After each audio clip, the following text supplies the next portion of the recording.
Hello दोस्तों, Mishra tutorial के YouTube channel पर आपको फिर से स्वागत करते हैं। आज हम आपके लिए जो है क्लास 10th के प्रश्नावली 1.1 के कुछ क्वेश्चन बच गए थे जो लेकर के आए हैं। कुछ क्वेश्चन कुछ नहीं बता सकते हैं। एक क्वेश्चन जो है आपको इसके पिछले वाले वीडियो जो डाला गया है उसमें आपको दिया गया है। उसके बाद से जो बचा क्वेश्चन है उसको हम इस वीडियो में जो है अपलोड कर रहे हैं। कहता है कि यूक्लिड विभाजन एल्गोरिदम जो हमने क्लास 10th में पढ़ना था, कहते किसको है, होता क्या है ना।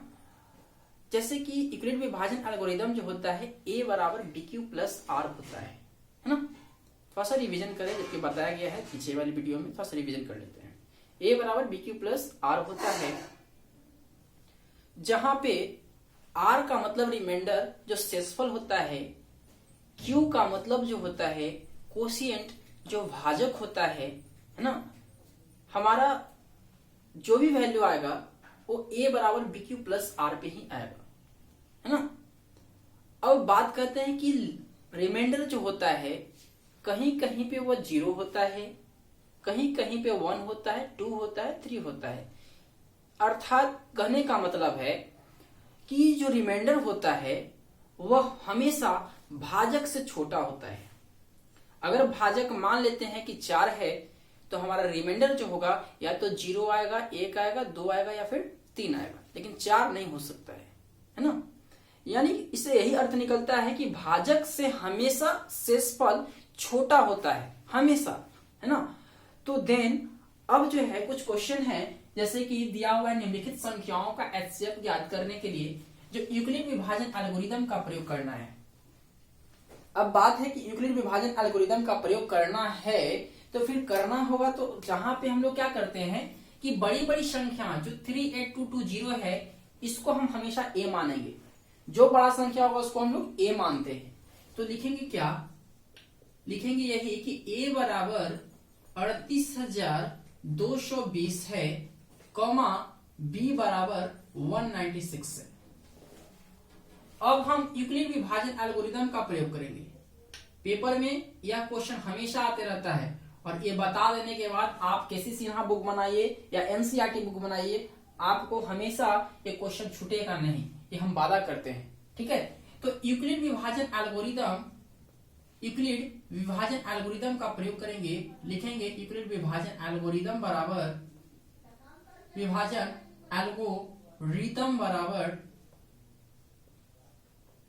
बराबर है ना, क्या होता है a बराबर bq प्लस r होता है। a बराबर bq प्लस r होता है। अब ध्यान देने की बात है, a का वैल्यू हमने क्या यहाँ पे लिखा है 38,220 इक्वल्स टू b का वैल्यू है 196 इंटू। अब ध्यान देने की बात है कि q कोशिएंट कहां से मिलता है, तो कुछ नहीं करना है आपको, इसमें रफ में क्या कर लेना है 196 से 38,220 में डिवाइड दे देना है। आप जैसे ही इसको डिवाइड कीजिएगा 196 से, तो आप जो है इसको करिएगा तो कितने बार में कीजिएगा, तो क्या करते हैं 196 को 1 टाइम्स हम लगाते हैं, है ना।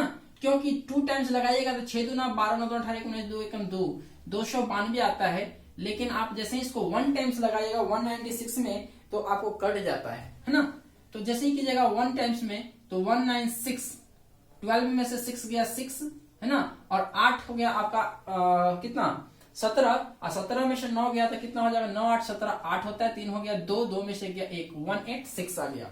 अब 186 और ऊपर से उतारते हैं 2 को, अब कितने बार में लगेगा, तो 196 में 9 बार लगाते हैं तो हमारा लगता है कि 9 बार में आता है आपका 1764, यानी 1764 आता है। 12 में से 6 गया हो गया कितना, 12 में से 4 गया हो गया 6, 6 कम 6 यानी 0, यानी बचेगा कितना 15, 15 में से 6 गया तो कितना हो जाएगा 9, 9 6 15, 9 8 7, यानी पूरा खत्म हो गया, ठीक है। 96 0 उतारेंगे।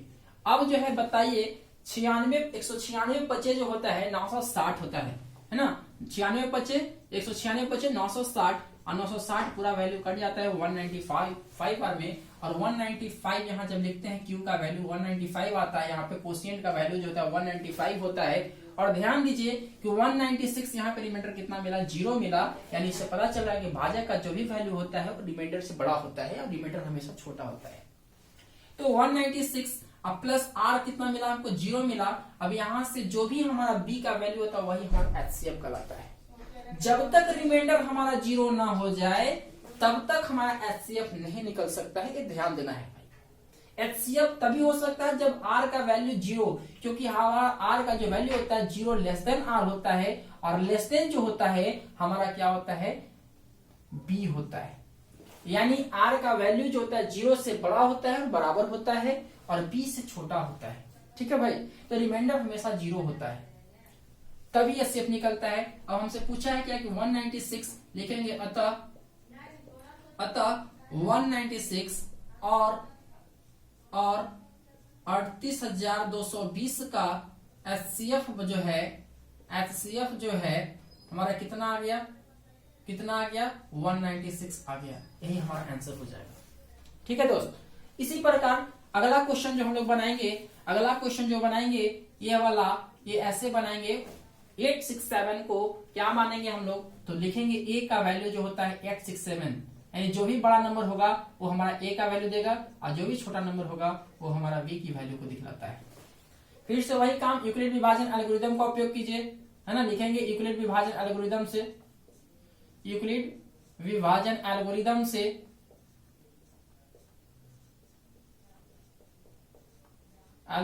से क्या मिला हमको, यही जानते हैं कि ए बराबर बी क्यू प्लस आर होता है, अब वैल्यू पुट कर दीजिए। यहाँ पे ए का वैल्यू है 867 इक्वल टू 225 इंटू क्यू का वैल्यू कितना होना चाहिए, तो डिवाइड कर दीजिए आप 225 को 867 से। जब 225 को 867 से डिवाइड कीजिएगा तो आपको कितने टाइम में लगेगा, तो 3 टाइम में लगेगा आपको। 3 टाइम में लगेगा तो कितना हो जाएगा, 5 15 की 5 1 3 दूना 6 1 7 और 3 दूना 6 1 7, यानी 775 होगा कि 700 5 15 5 1 3 दूना 6 1 7 3 दूना 6, हाँ 775 होगा। और 775 में जब घटाइएगा तो आपका कितना मिलेगा, तो घटा दीजिए 7 में से 5 गया 2, ये हो गया आपका कितना 6 हो गया 5 में से 7 गया तो कितना बचेगा, 5 में से 7 जाएगा तो कितना है 867 ही है ना, क्वेश्चन में 867 ही है ना, 867 ही है। 867 को जब आप डिवाइड कीजिएगा 3 टाइम्स में, 3 टाइम्स से तो 3 कितना आ जाएगा, 255 है ना, 255 है, 255 है।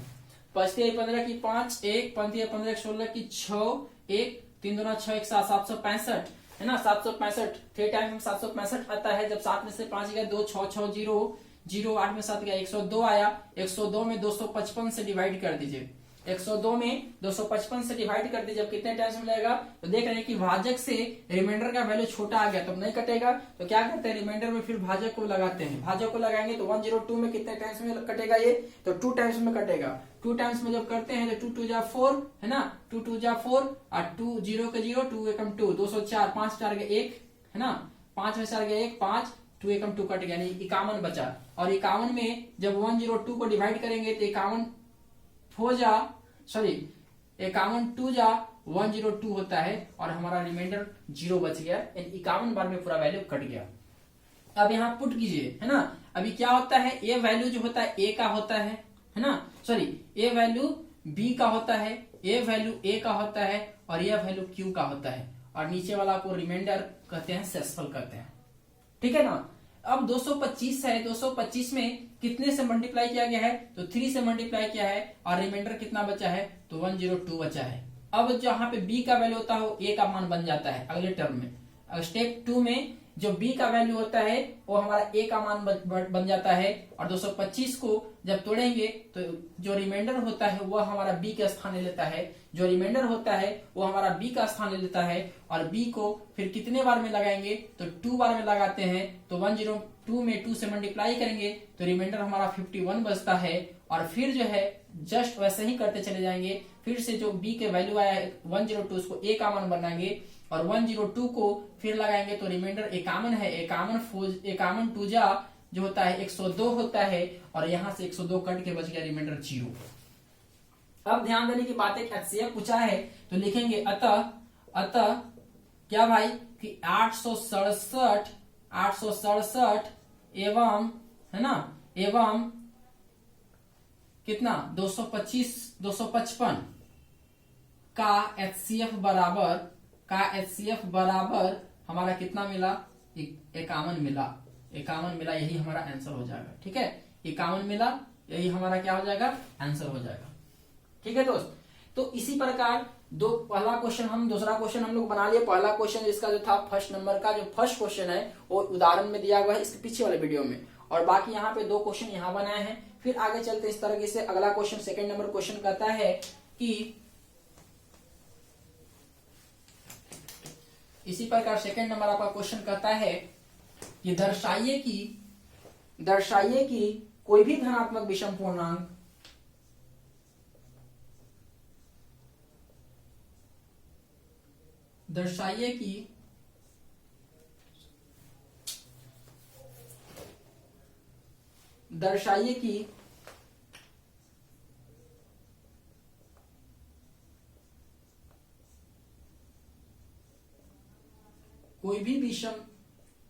कोई भी विषम धनात्मक पूर्णांक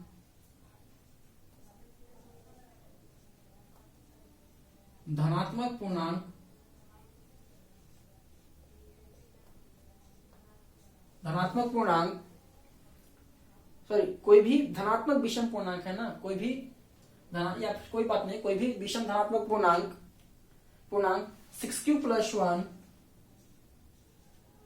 6q+1 कॉमा या फिर 6q+3 या 6q+3 एवं 6q+5 के रूप में 6q+5 के रूप में या फिर रूप का होता है। ये आपका क्वेश्चन नंबर 2 कहता है होता है जहां q कोई पूर्णांक है, जहां q कोई पूर्णांक है। ठीक है दोस्त, ये आपका क्वेश्चन दिया हुआ है। सॉल्यूशन है इसका, कहा क्या कि दर्शाइए कि कोई भी धनात्मक विषम पूर्णांक 6q+1, 6q+3 या 6q+5 के रूप का होता है जहां q जो होता है कोई एक पूर्णांक होता है। अब बात है कि पूर्णांक है ना, तो आपको जो है वो भी बता दिया गया है, पीछे वाले वीडियो में इसका डिफिनेशन बता दिया गया है पूर्णांक क्या होता है। हम लोग क्वेश्चन बनाते हैं तो इसमें क्या होता है, हम लोग प्रूफ क्या करना है, 6q+1, 6q+3, 6q+5 को प्रूफ करके दिखाना है कि यह धनात्मक विषम पूर्णांक है कि नहीं है। इसमें हम लोग मानते हैं, माना कि धनात्मक विषम पूर्णांक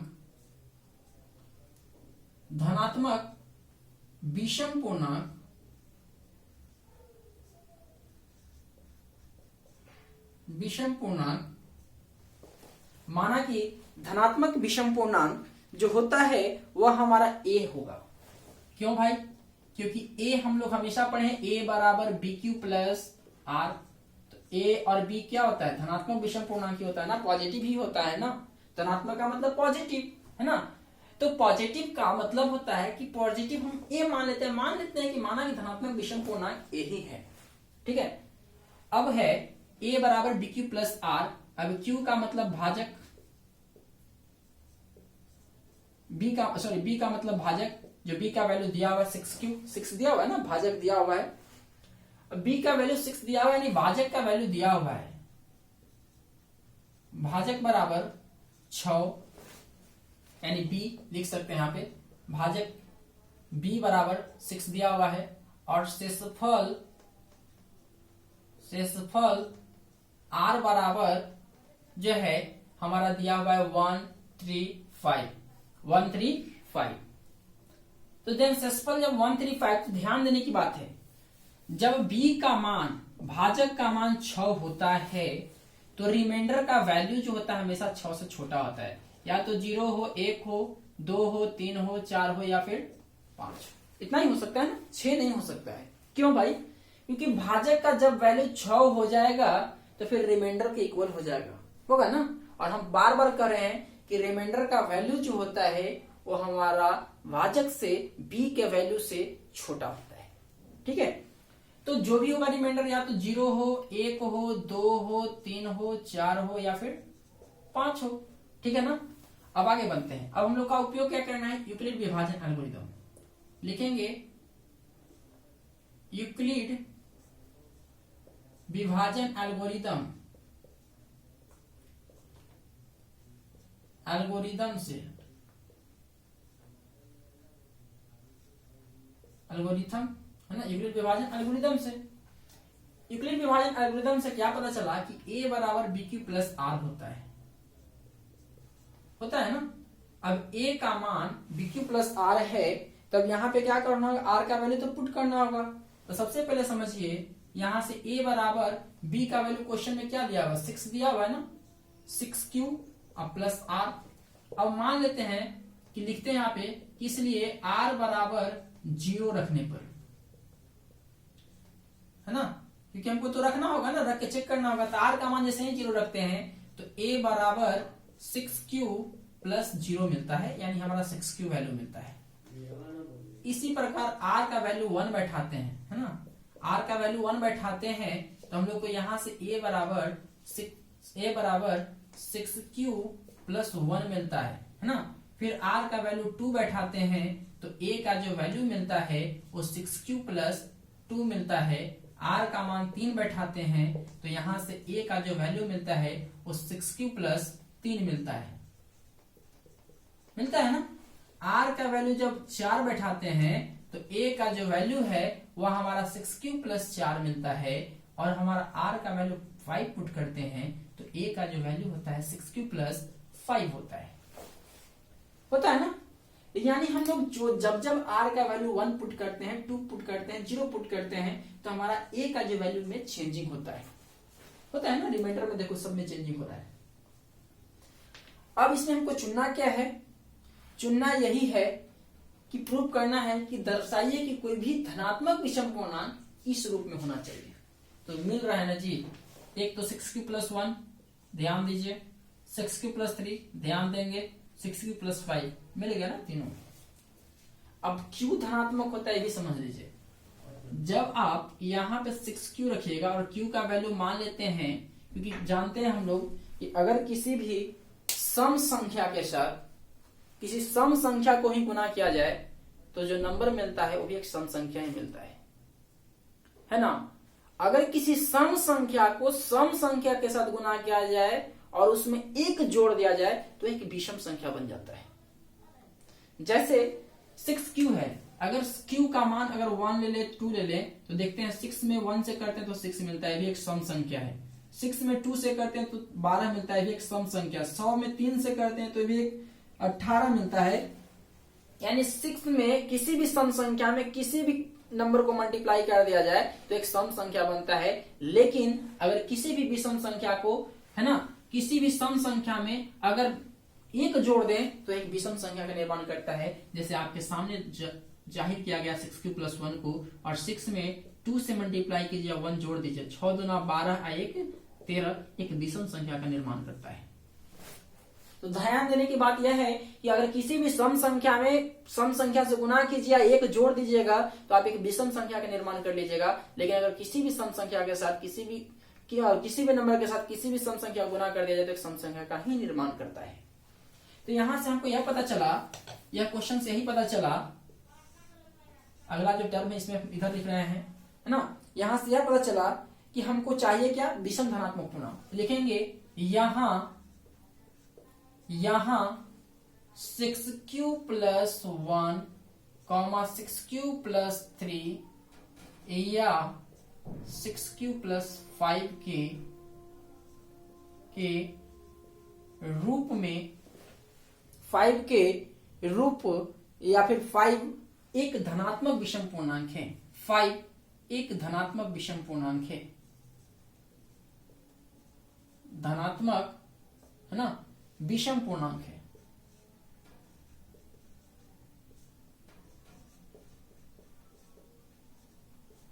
पूर्णांक है, ठीक है। और यही हमको प्रूव करना था और यही हमारा आंसर हो जाएगा।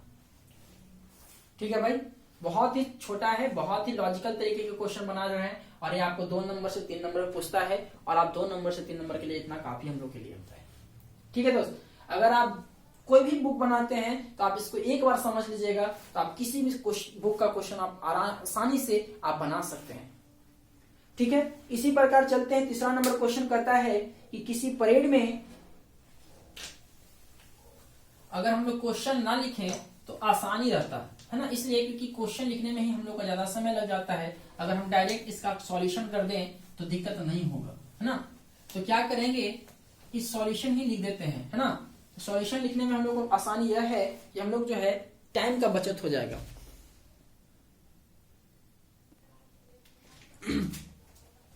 कहता है कि किसी भी परेड में 616 सदस्यों वाली एक सेना आर्मी के टुकड़ा को 32 सदस्यों वाले एक आर्मी बैंड के पीछे मार्च करता है। दोनों समूहों को समान संख्या वाले स्तंभों में मार्च करना है। उन स्तंभों की अधिकतम संख्या क्या है जिसमें वे मार्च करते हैं। क्वेश्चन आपका यही कहा कि किसी परेड जो है आर्मी का सेना है, 616 सेना है आर्मी का, है ना, और उनको 32 सदस्यों में बांट दिया, यानी ग्रुप में बांट दिया है और उनको बोला गया है कि आर्मी बैंड के पीछे जो है आपको मार्च करना है। दोनों समूहों को समान संख्या वाले स्तंभों में मार्च करना है, यानी समान स्तंभ बना हुआ है इस टाइप का, है ना। देखते हैं ना हम लोग दौड़ने के लिए ट्रैक तैयार किया जाता है, वही ट्रैक तैयार किया गया है। इस तरीके के 616 आर्मी है ना, और उनको 32 सदस्यों में बांट दिया गया है ना। वाले आर्मी बैंड के पीछे जो है मार्च करना है। दोनों समूहों को समान संख्या वाले स्तंभों में मार्च करना है, यानी सारे समान संख्या में जो है इसमें मार्च करेंगे। उन स्तंभों की, इस स्तंभ की कितनी ऐसा संख्या होगा जिसमें वे मार्च कर सकते हैं, यही हमसे क्वेश्चन पूछा है। जब इस टाइप का क्वेश्चन आए तो कुछ नहीं करना है, सीधा सीधा सिंपल उपाय है इसका, एकदम जो है इसका HCF निकाल लिया जाए, है ना। क्या करना चाहिए, इसको HCF निकालना चाहिए। तो इस CF में क्या होगा, A का जो वैल्यू दिया हुआ है 616 दिया हुआ है और B का जो वैल्यू दिया हुआ है आपको 32 दिया हुआ है, ठीक है ना। अब वही यूक्लिड विभाजन एल्गोरिथम का उपयोग कर लीजिए। लिखेंगे क्या, यूक्लिड विभाजन से, है ना, विभाजन एल्गोरिथम से, एल्गोरिथम से। अब कहता है कि A बराबर BQ प्लस R होता है, A बराबर BQ प्लस R होता है।